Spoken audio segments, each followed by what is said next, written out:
Olá, muito obrigado pela sua audiência, você que sintoniza a programação da TV Primavera. Está no ar mais uma edição do nosso Sala de Entrevistas e nesse período de pandemia você já deve estar se acostumando aí da maneira como a gente está gravando os nossos programas, né?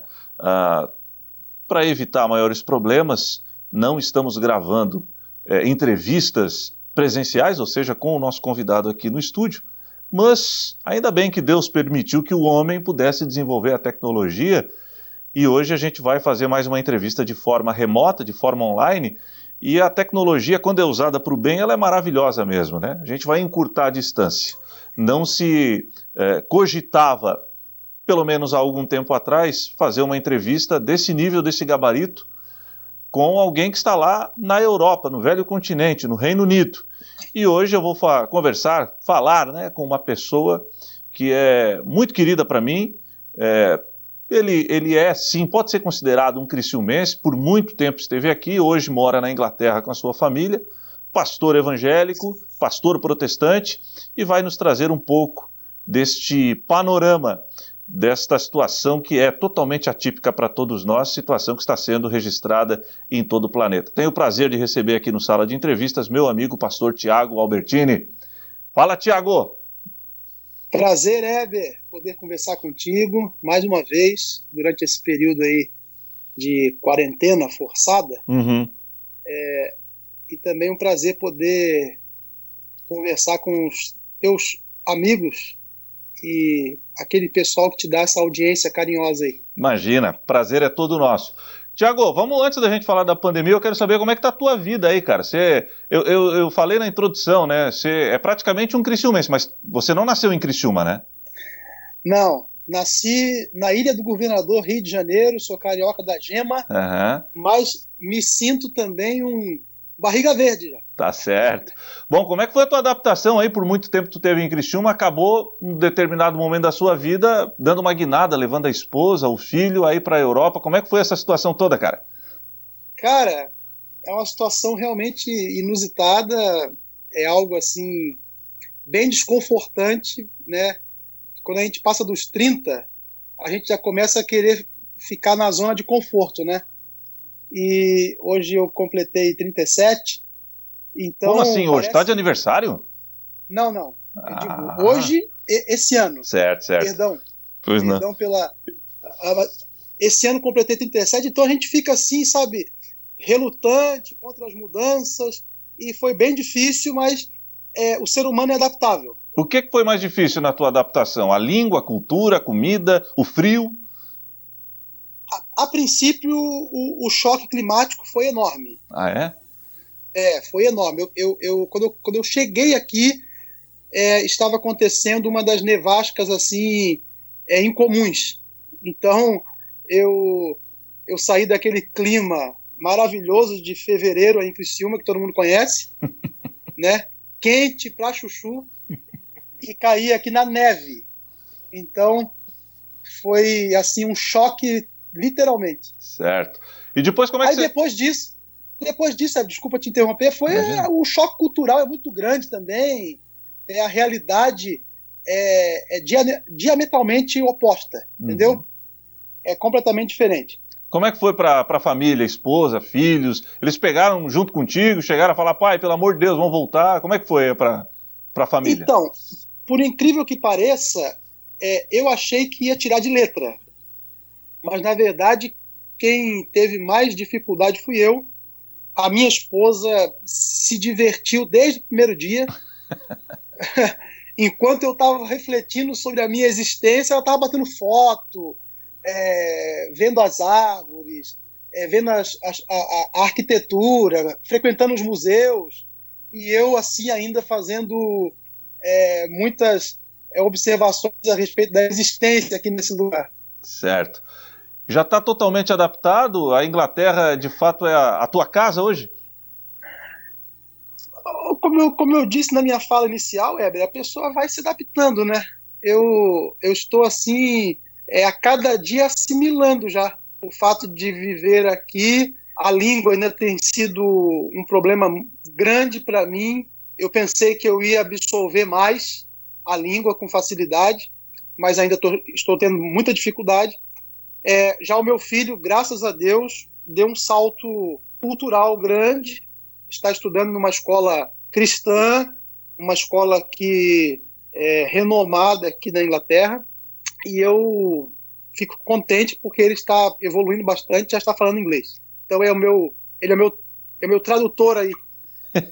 É verdade que a criança tem mais facilidade com essa questão da língua, ô Thiago? Puxa, rapaz, eu queria ter vindo para cá nessa fase. Os meus amigos aqui que chegaram aqui durante o período da adolescência, por exemplo, absolveram muita coisa boa. Muita coisa boa. Uhum. Não deixaram de ser brasileiro, mas absolveram muito a cultura e principalmente a língua, que hoje eu diria é essencial. É essencial o inglês hoje. Legal. Como é que está a tua vida espiritual? Você é pastor em alguma igreja aí ou é apenas um membro de alguma instituição? Então, Heber, eu acho que esse ministério, ele é um ministério que nos cela, nos marca, e a gente acaba sendo servo de Deus onde estiver.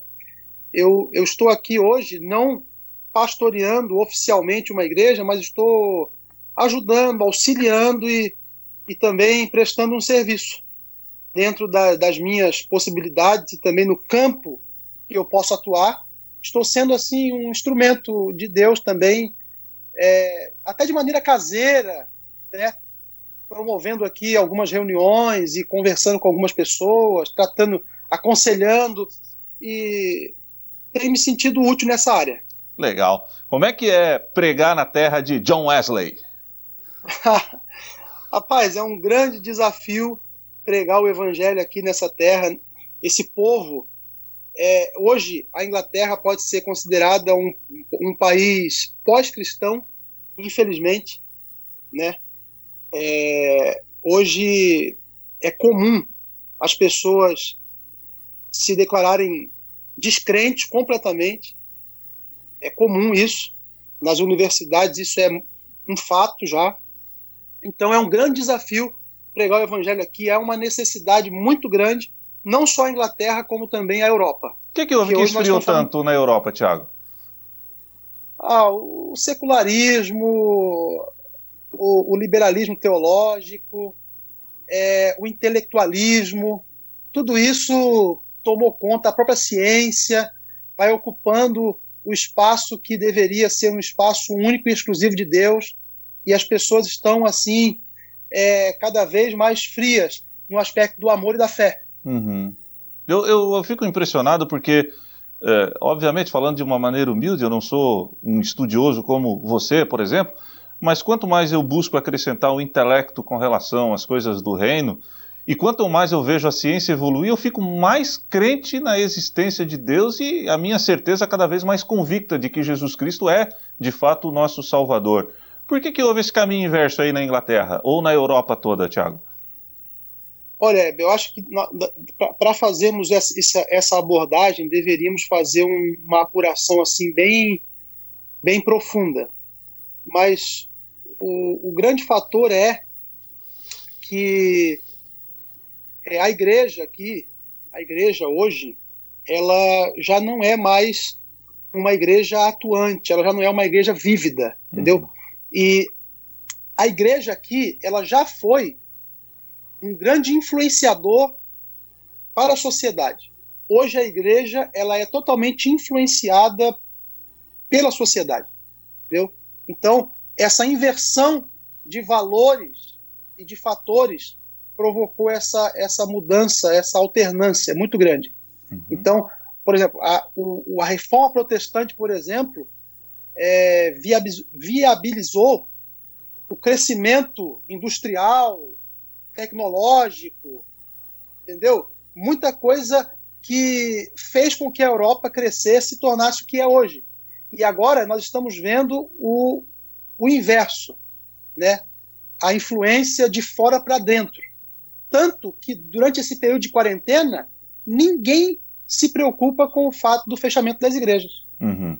O que é... Não é uma preocupação, é algo completamente normal e secundário, entendeu? Uhum. Agora é meio paradoxal isso que você disse, porque com a reforma protestante iniciada pelo Lutero, obviamente, a gente começa a ver uma série de evoluções sociais, começando pela Europa, e hoje a gente vê meio que, como diz o ditado popular, né, o feitiço virou contra o feiticeiro. Obviamente que essa palavra a gente não gosta, mas é um ditado popular.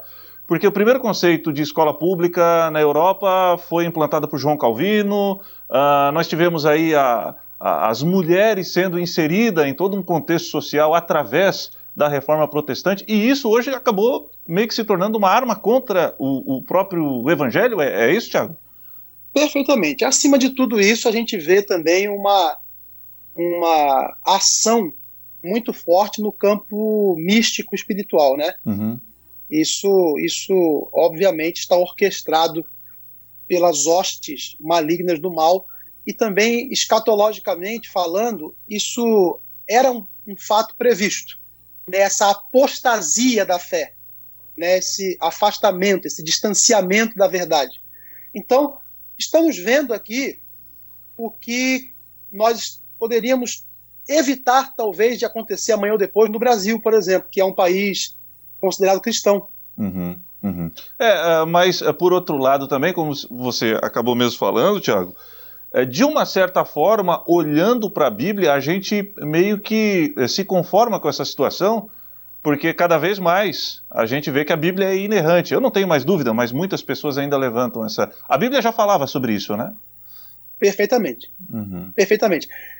O grande desafio agora é não baixarmos a guarda, dado o fato de que essa realidade é uma realidade profética. É importante a gente lutar contra esta maré, mas é inevitável que aconteça. Não sei se você me entende. Claro que sim. A gente precisa tentar socorrer, salvar, resgatar o máximo de pessoas possíveis. Uhum. Né? Mas é fato que isso vai acontecer.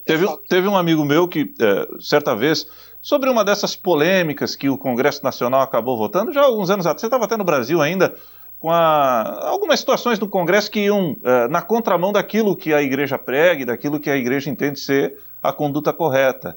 Aí o cidadão perguntava, você não se preocupa com isso? Me preocupo, você não acha que tem que fazer alguma... Não, eu acho que tem sim, que usar todas as nossas armas possíveis, mas entenda que aqui, nessa etapa da nossa vida, nós jamais teremos a paz na sua plenitude. Paz em plenitude somente depois, quando estivermos com Cristo. Então também Perfeitamente. Não adianta, né, lutar com... Isso daí vai acontecer, é inevitável, né?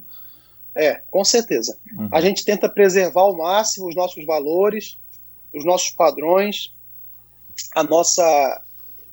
os nossos hábitos, né?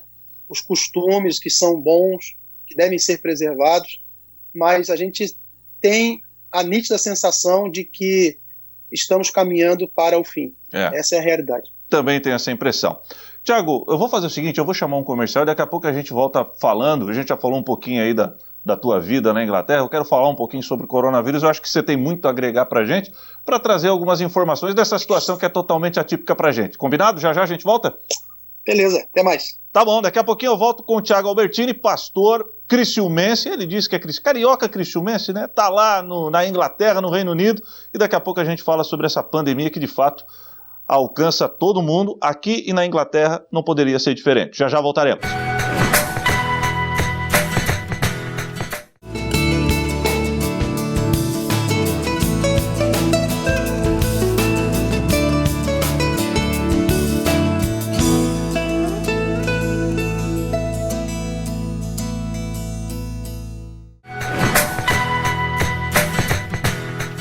Estamos de volta com o nosso Sala de Entrevistas. Hoje o meu convidado, o pastor Tiago Albertini, direto da Inglaterra. É Londres que você está aí, Tiago? Cara, estou em Londres. Já viu a tia Beth de pertinho, não? Não. O máximo que eu cheguei próximo dela foi no Museu de Cera. E a estátua de cera ali, a estátua de cera que fala? Ela reproduz o tamanho original? Tamanho original. E ela é baixinha mesmo? É baixinha. É baixinha e parece que não envelhece, né? Sabe que nós brasileiros somos os reis dos memes, né? Se elas adivinhassem a quantidade de meme que tem no Brasil com ela,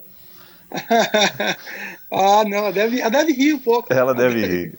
Cara, vamos falar um pouquinho de coronavírus. A gente está passando por uma situação, eu não diria nem sem precedentes, eu não diria nem atípica, eu diria sem precedentes, porque pelo menos a nossa geração jamais testemunhou algo igual. Como é que foi a questão do coronavírus aí na Inglaterra, Thiago?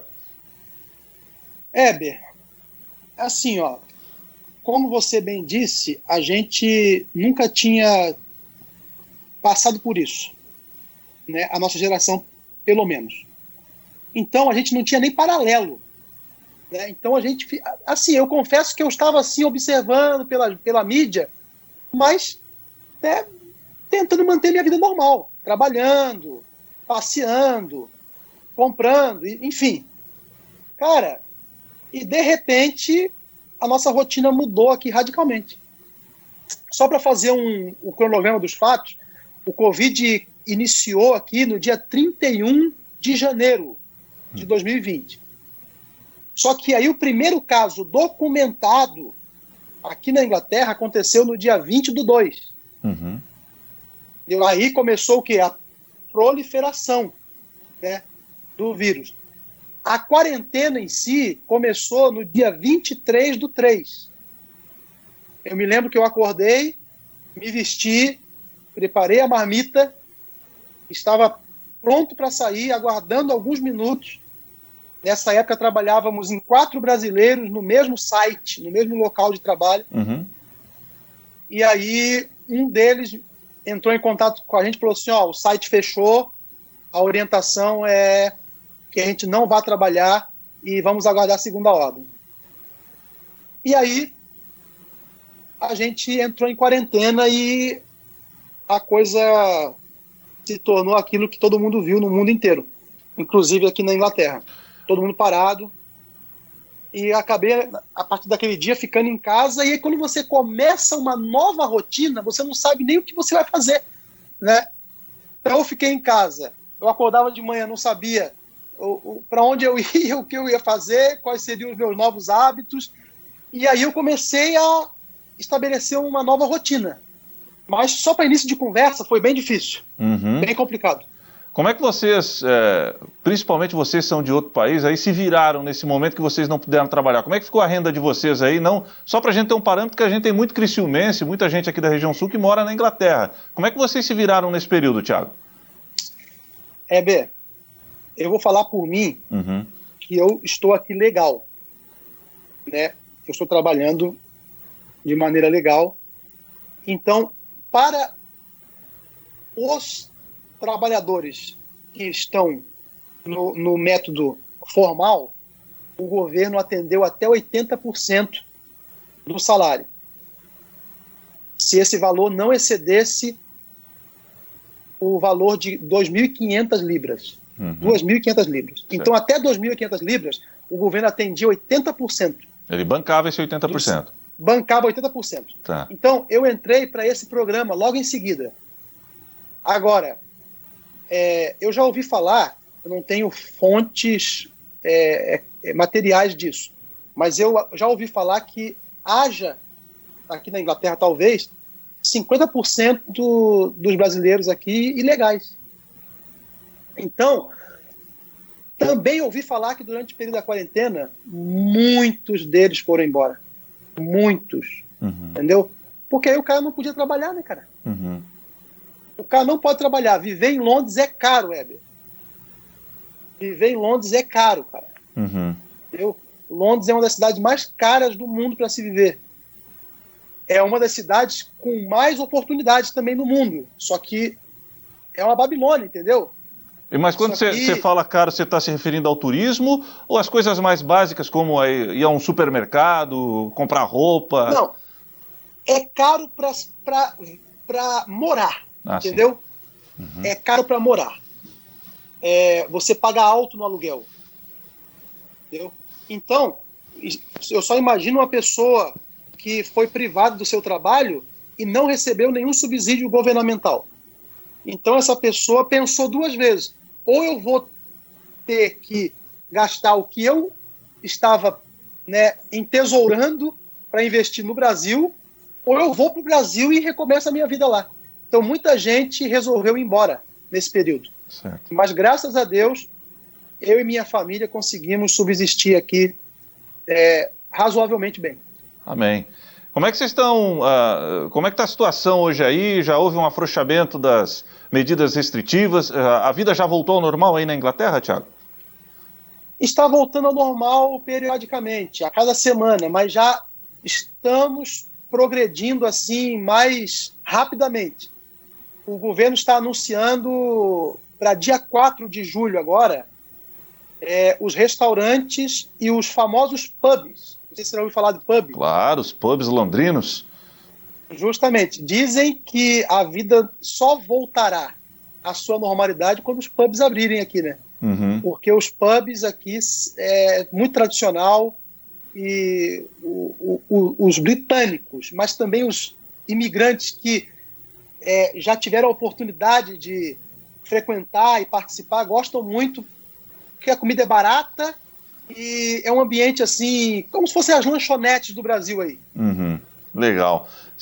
A gente recebeu uma informação e o governo brasileiro, o governo federal já confirmou também, ou seja, não é fake, é verídica, que a Universidade de Oxford, aí no Reino Unido, desenvolveu uma vacina, ela já está em fase final de testes em seres humanos, e inclusive o Brasil, por ser o epicentro aqui na América Latina, foi o país escolhido, né, pela Universidade de Oxford para testar essa vacina em humanos, ou seja, 2.000 brasileiros estão sendo testados. Você tem notícia dessa vacina contra a Covid? O que vocês falam sobre isso aí na Inglaterra, Thiago? Web, eu tenho ouvido falar, mas assim, nada muito concreto. Eu tenho ouvido falar, eu até acredito que vocês tenham mais notícias a respeito disso do que nós aqui. Até porque muita coisa que acontece em Londres, a gente fica sabendo pelos veículos de informação do Brasil, por incrível que pareça. Porque a gente também não tem o hábito de assistir aqui muitos programas locais, a gente acaba, às vezes, bebendo da fonte das mídias brasileiras. Uhum. Mas eu não tenho muita informação, além dessa que você passou. Está em teste, mas está bem desenvolvida.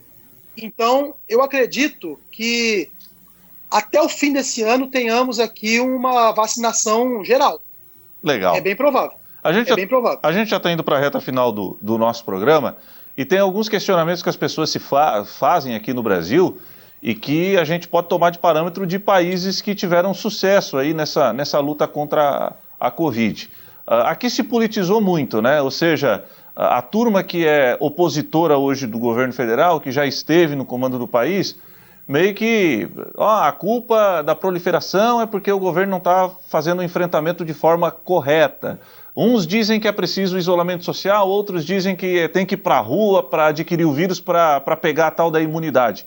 Como é que o governo britânico tratou essa questão? Priorizou de fato o isolamento ou a situação, a ordem era vai para a rua para de fato pegar o vírus para gerar imunidade?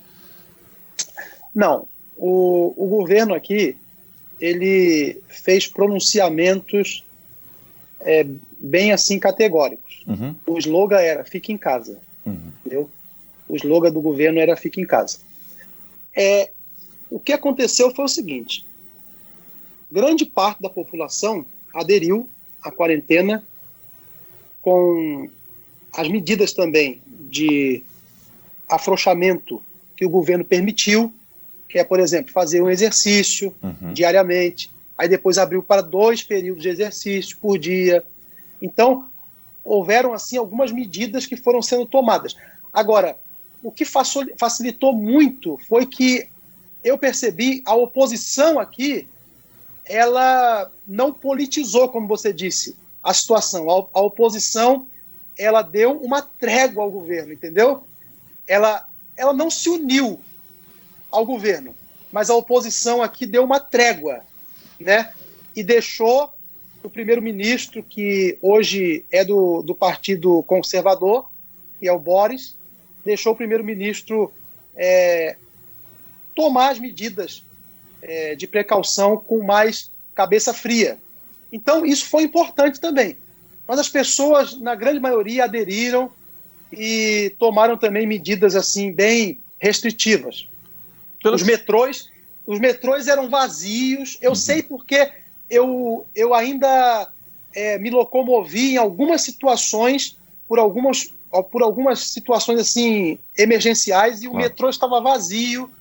As ruas centrais de Londres, como Oxford Circus, Piccadilly, estavam assim um deserto, totalmente, literalmente. Certo. Tiago, deixa eu fazer uma de fofoqueiro aqui, deixa eu fazer uma pergunta fofoca. Aqui em Criciúma, o prefeito anunciou recentemente que vai precisar tomar algumas medidas restritivas e, inclusive, multar, né? Já assinou um decreto, quem tiver sem máscara na rua vai ter que pagar uma multa de aproximadamente R$2.000.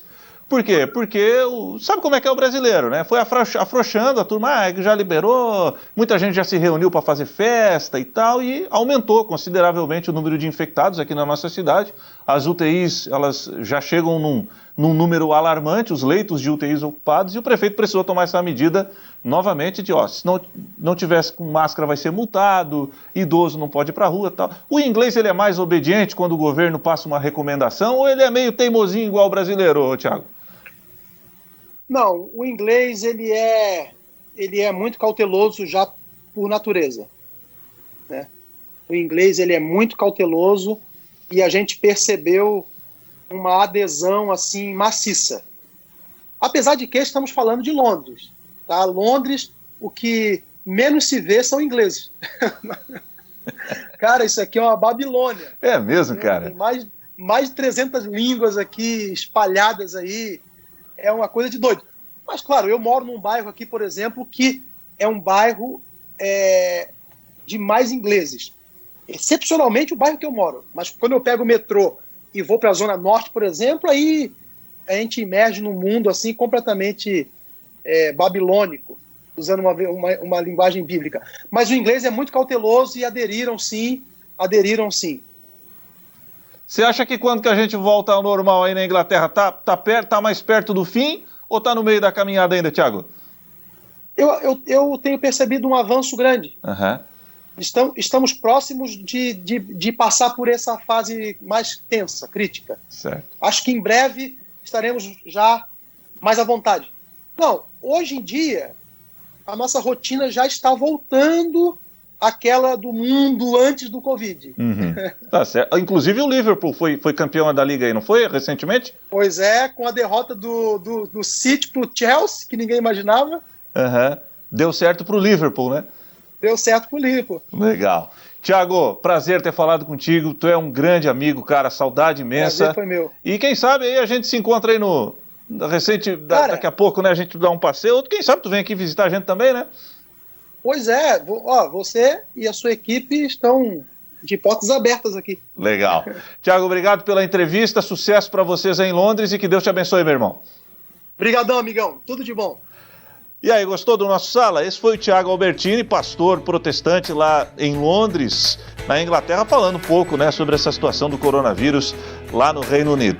Semana que vem nós voltaremos, obviamente, tratando de um novo tema, de um novo assunto, com um novo convidado. Muito obrigado pela audiência e até mais.